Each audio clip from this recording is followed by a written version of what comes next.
আমার কাছে বর্তমান সময়ের বাংলা চলচ্চিত্রের সুপারস্টার শাকিব খান তুফান। শাকিব খান তুফান এই কথাটি শোনার পরে অনেকেই মনে করতে পারেন যে শাকিব খান কিভাবে তুফান হয়। তার একটি চলচ্চিত্রের নাম হচ্ছে তুফান। আসলে শাকিব খান তুফান কারণ 90 দশকে তিনি যাত্রা শুরু করে 25 বছর তিনি অতিক্রম করেছে। তিনি যখন যাত্রাটি শুরু করেছিল চলচ্চিত্রে, তখন বাংলা চলচ্চিত্রের অনেক সুপারস্টারের সঙ্গে কাজ করে নিজের অবস্থানকে তৈরি করেছে। তার পরবর্তী সময় যদি বলতে চাই যে এই যে 2 যুগ অতিক্রম করার পরে অনেকেই বলেছিলেন যে শাকিব খানের দিন শেষ। আসলে কি শাকিব খানের দিন শেষ নাকি শুরু? আমার কাছে প্রতিনিয়ত মনে হয় শাকিব খান শুরু। আর শাকিব খানকে কেন আমি তুফানের সঙ্গে তুলনা করেছি? তুফান, সুনামি, ঝড় ঝাপটা এমন একটি জিনিস, এই ঝড় ঝাপটা তুফান যখন আসে তখন তার সামনে কোনো কিছুই পাত্তা পায় না। তো শাকিব খান বাংলা চলচ্চিত্রের এমনই একজন সুপারস্টার যিনি এককভাবে এই চলচ্চিত্রে রাজত্ব করে আসছে, একের পর এক এই চলচ্চিত্রের অস্তিত্ব ধরে রাখছে। এখন আপনার মনে প্রশ্ন হতে পারে অস্তিত্ব কিভাবে ধরে রাখছে? যখনই বিগ বাজেটের কোনো ছবির কথা বলা হয়, আজকে প্যান ইন্ডিয়ার ছবির কথা বলা হয়, আজকে কলকাতায় বাংলাদেশের কোনো চিত্রনায়ককে চলচ্চিত্র করার বা চলচ্চিত্র নির্মাণের ক্ষেত্রে চিত্রনায়ক হিসাবে নেওয়ার সিদ্ধান্ত নেওয়া হয়, তখন শাকিব খানের নাম ব্যতীত আমরা সেকেন্ড অপশন কাউকে দেখছি না বা এই অবধি নিতেও দেখছি না। সেক্ষেত্রে শাকিব খানকে কেন আমি তুফানের সঙ্গে তুলনা করব না? তো যাই হোক, আপনারা জানেন আগামী কুরবানির ঈদে মুক্তি পেতে যাচ্ছে শাকিব খান অভিনীত তুফান সিনেমাটি এবং তার সঙ্গে বেশ কয়েকটি চলচ্চিত্র মুক্তি পাচ্ছে। এরই মধ্যে আমরা শাকিব খানের তুফানের সঙ্গে যে ছবিগুলো মুক্তি পাচ্ছে সেই ছবিগুলোর টিজার এবং ট্রেলার আমরা দেখেছি এবং গান আমরা দেখেছি। সেই দিক থেকে আসলে আমি মনে করি একজন সম্মানী মানুষ, একজন গুণী অভিনেতাকে আমার ক্ষুদ্র জায়গা থেকে সম্মান করা এবং তার প্রতি শ্রদ্ধা জানানো নৈতিক দায়িত্ব। সেই জায়গা থেকে আমার কেন জানি মনে হয় যে এরকমটা করোনা পরিস্থিতির পর আমরা দেখেছিলাম লিডার আমি বাংলাদেশ ছবিটি যথেষ্ট পরিমাণের এই দুঃসময়ের মধ্যেও আলোর মুখ দেখিয়েছিল। তারপরে আমরা দেখলাম প্রিয়তমা, এটিও আলোর মুখ দেখেছে। বিশেষ করে এবারের তুফান যে সিনেমাটি মুক্তি পাচ্ছে, আপনারা জানেন যে তুফান সিনেমাতে শুধুমাত্র একজন শাকিব খানই অভিনয় করেনি, তার সঙ্গে অভিনয় করেছেন ছোট পর্দার জনপ্রিয় এবং শক্তিমান অভিনেতা চঞ্চল চৌধুরী।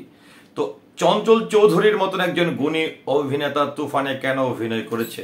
নিশ্চয়ই এই ছবিতে সুন্দর একটি গল্প আছে, নির্মাণের মধ্যে একটি ভালো বিষয় থাকতে পারে। সেই প্রেক্ষাপটে একজন চঞ্চল চৌধুরীর মতন একজন গুণী অভিনেতা শাকিব খানের সঙ্গে একই ছবিতে অভিনয় করেছে, এটি আমাদের জন্য অনেক বড় একটি সারপ্রাইজ। আর সেই প্রেক্ষাপটে যারা ছোট পর্দায় একজন চঞ্চল চৌধুরীর ভক্ত আছে বা বড় পর্দায় একজন শাকিব খানের ভক্ত আছে, সবকিছু মিলিয়ে সমষ্টিগতভাবে আমার কেন জানি মনে হয় তুফান সত্যি এবার চলচ্চিত্রে তুফান সৃষ্টি করবে, এমনটা কিন্তু আমার ব্যক্তিগতভাবে আমার মনে হয়। আরেকটি বিষয় হচ্ছে যে আসলে শাকিব খানের সঙ্গে কম্পিটিশন করার মতন এখনো আমরা নিজেদেরকে তৈরি করতে পারিনি যারা এখনকার সময় আমরা কাজ করছি। তো সেই প্রেক্ষাপটে আমার যেটি মনে হয় যেরকমটা শাকিব খান অভিনীত প্রিয়তমা ছবিটি দেখার পরে বা প্রিয়তমা ছবির গান সবকিছু মিলিয়ে যেরকম আলোড়ন সৃষ্টি করেছিল, আমার দৃঢ় বিশ্বাস শাকিব খান অভিনীত তুফান সিনেমাটিও বেশ আলোড়ন সৃষ্টি করবে। আর বর্তমান এই চলচ্চিত্রের এই দুঃসময়ে শাকিব খানের যে পরিবর্তন ধারা, তিনি নিজেকে যেভাবে পরিবর্তন করছে, কারণ আজ থেকে 10 বছরের আগের সে শাকিব খান আজকের শাকিব খান কিন্তু এক নয়। কারণ যতগুলো এই গত 2 বছরে যতগুলো ছবি মুক্তি পেয়েছে, আমরা কি দেখেছি? শাকিব খানের প্রত্যেকটি ছবির জন্য নিজেকে আলাদাভাবে প্রস্তুত করা, আলাদা গেট আপ নিয়ে কাজ করা। তো এই যে একটি পরিবর্তন, কারণ একজন শিল্পী তখনই পাকাপোক্ত একজন শিল্পী যখন নিজেকে পরিবর্তন করে।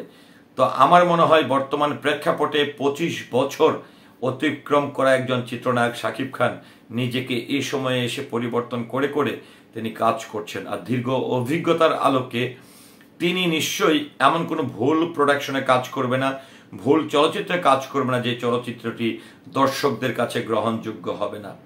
তো সেই প্রেক্ষাপটে আমি শাকিব খান অভিনীত বাংলা চলচ্চিত্রের সুপারস্টার শাকিব খান অভিনীত তুফান সিনেমাটির জন্য শুভকামনা করছি।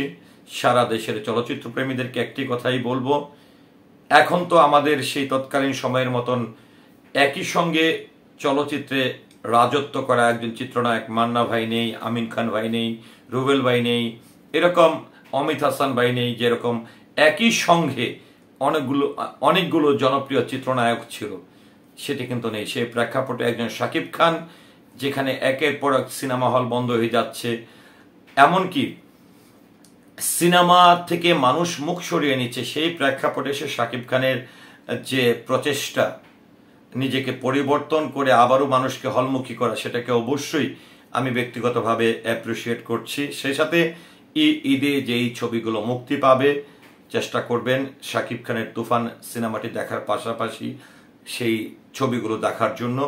আমি এই কোরবানির ঈদকে ঘিরে যে চলচ্চিত্রগুলো মুক্তি পাচ্ছে প্রতিটি চলচ্চিত্রের জন্য শুভকামনা করছি।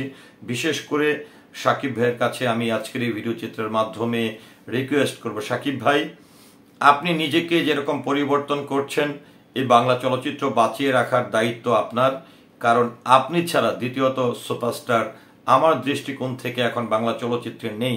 সেই জায়গায় আপনার অনেক দায়বদ্ধতা আছে, আপনার অনেক দায়িত্ব আছে।